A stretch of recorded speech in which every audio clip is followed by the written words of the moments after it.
I think if it's okay with y'all, I'd like to just say a few things about this and then give council a chance to weigh in and ask any specific questions. But it's not an accident that we're having this discussion on the same day as a swearing in because, one, it's timely because the session is coming to an end.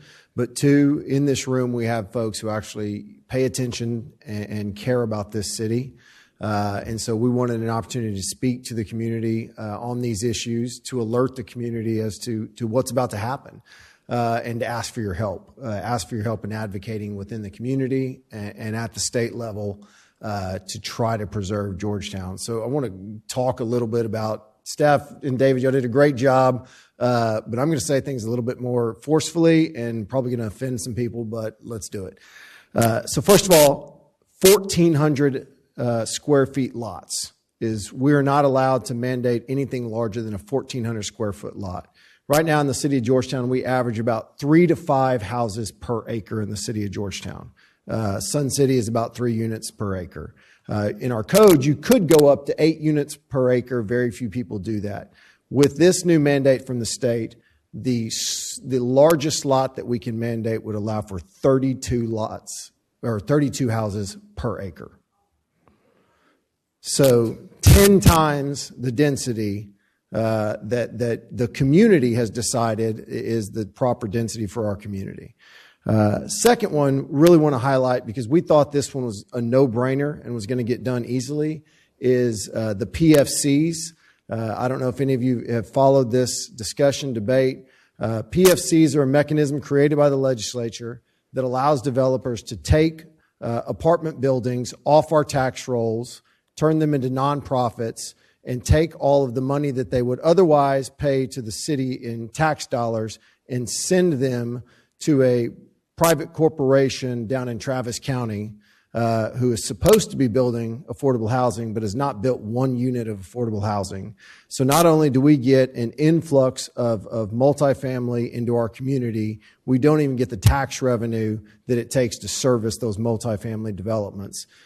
This was something that absolutely should have been taken care of. It's been highlighted by numerous news organizations. The legislature has admitted it's a major problem. The entity that runs the PFCs has admitted this is a major problem, and still this legislation is stalled at the state. And then the last one that has the potentially most devastating impact on our community is Senate Bill 2038. And I want to be clear, this bill is really, really bad, but it's just the final piece of the puzzle of a series of horrendous litigation that has taken away local control from your cities and is going to transform the way that the state of Texas and especially the city of Georgetown looks and feels. Everyone on this dais is a property rights advocate. We believe in property rights. We believe that folks should have representation. Everyone on this dais is in favor of that. But there is a balance when it comes to property rights between what you can do on your property and the impact of what you do on your property on those around you and those in the community. And we have gone too far over the ledge on this. This bill will allow areas right in the middle of our city to be completely unregulated. They will be able to build whatever they want, wherever they want, all around and in our city. There are huge areas completely surrounded by our city that are in our ETJ that could become unregulated the minute this bill passes. And you're not going to get, this is not a property rights bill, and this is not a pro-development bill, because the good developers, the folks that actually invest a ton of money into this community, are not going to be the ones that benefit from this bill. It's going to be folks who are willing to develop at the lowest level, the lowest common denominator of development, which is going to be, let's just say what it is. It's going to be mobile home parks, apartments, and industrial uses that do not fit within this city. They're going to go into the ETJ, they're going to de-annex from our ETJ, and they're going to build whatever they want. And then once they do that, no one else is going to go invest and put in higher end development anywhere near that low end development, because it's going to lower their property values. And so we're going to be stuck surrounded by, we are built out to about 40% of what the city of Georgetown could ultimately build out to. So the rest of the 60% is going to be at the lowest common denominator development that you're ever going to see in the state.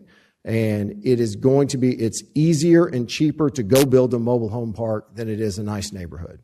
You can probably make more money doing it than you can building a nice neighborhood. So that's what's going to happen. We have approved industrial uses in this community. We've demanded a high standard for those industrial uses. We've demanded higher standards of development, made sure that the uses aren't going to be something that negatively impact the rest of the community. Once these folks are allowed to build these industrial developments outside of our ETJ, they can do whatever they want in those buildings. They can make them look however they want, but we're still going to have to deal with it. And that is the myth of the city limits and the ETJ, is that everyone that lives in the city of Georgetown is impacted by what happens in the ETJ. When those folks leave their neighborhoods, when they leave their apartment buildings, they're going to drive on the streets that you pay for, and only you pay for. No one in the ETJ pays a penny of tax to build the city roads. And I'm not trying to say that all of these developments are high crime areas, but it is a simple fact of the matter that we pay the largest line item in our budget every single year is our police department. You pay to keep your city safe. The county does not have the resources to provide the level of public safety that the city of Georgetown does. And it is inevitable that where there is less protection, there is more crime. And that crime does not know where the city limit sign is. And so it is going to impact our day-to-day lives every single time. Last thing I will tell you is that it is absolutely untrue that folks in the ETJ are not represented. I understand that they don't get to vote in municipal elections, but we hear from and respond to residents of the ETJ every single day. Everyone on this dais does. Everyone on our staff does. They impact legislation every single day. We've had multiple developments where folks from the ETJ have come to us, asked us to modify that development, give them some relief, and we have reacted because we know that the community of Georgetown is different than the city limits of Georgetown. And so what I'm asking, and what I believe this council is asking of the community is, one, help us protect this community. Two, reach out to your state elected officials and let them know that how you feel about your community and how you feel about your right to protect your community, because quite frankly, it's out of our hands. It's out of our hands as elected officials. State legislature meets every 2 years, and for about the past decade, it's gotten worse for cities every single time they meet.